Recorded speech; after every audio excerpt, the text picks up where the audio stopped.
In the bustling heart of ancient Alexandria, under the protective gaze of its famed lighthouse, a young scribe named Dorotheus lived amid scrolls and dreams. His days were spent within the shadowy alcoves of the great library, where the expanse of human knowledge seemed as vast as the ocean itself.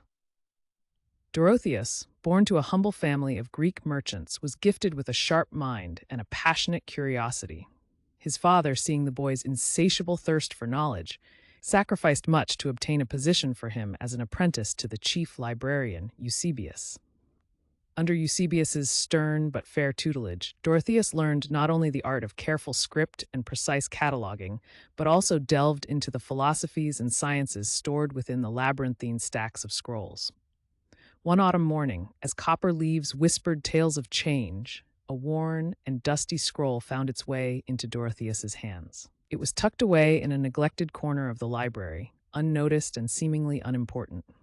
As he unfurled the delicate papyrus, an aura of mystery enveloped him. The script was unlike any he had seen.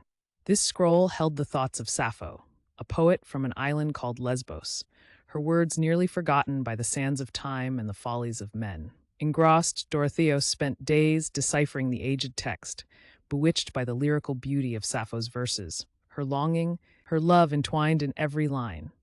Oblivious to everything else, he barely noticed the figure of his mentor looming at the entrance of his small, cluttered workspace. "Eusebius," Dorotheos exclaimed, surprised.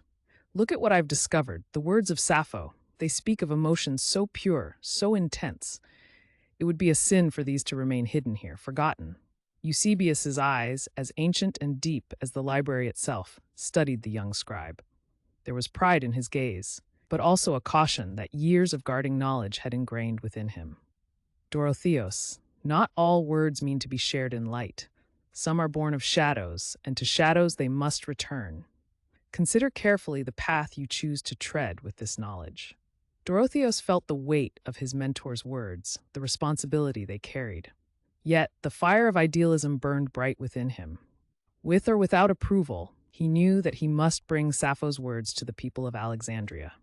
By the flickering light of oil lamps, he meticulously copied the verses onto fresh scrolls. Days turned into weeks as Dorotheos distributed his copies among the populace, engaging them in discussions on love, beauty, and the human condition as reflected in Sappho's poems. Alexandria, ever a cauldron of ideas and debate, simmered with renewed fervor. However, not all hearts were swayed by the beauty of Sappho's words. Some, threatened by the stirring of minds, condemned the ancient verses as subversive. One crisp morning, Dorotheos was summoned by the city's guard, accused of disturbing the peace and sowing discord with forgotten and dangerous ideas.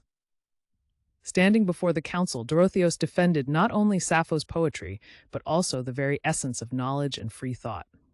"To deny us her words is to quench the very flame that fuels the soul of this city," he argued passionately. The council, moved by the conviction of the young scribe and the undeniable beauty of the verses, acquitted Dorotheus. Inspired by his bravery and the depth of Sappho's emotions, they ordered that her works be displayed prominently in the library.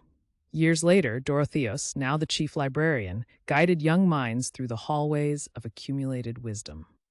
Alexandria continued to thrive as a beacon of learning, a sanctuary where the pursuits of knowledge were protected and cherished.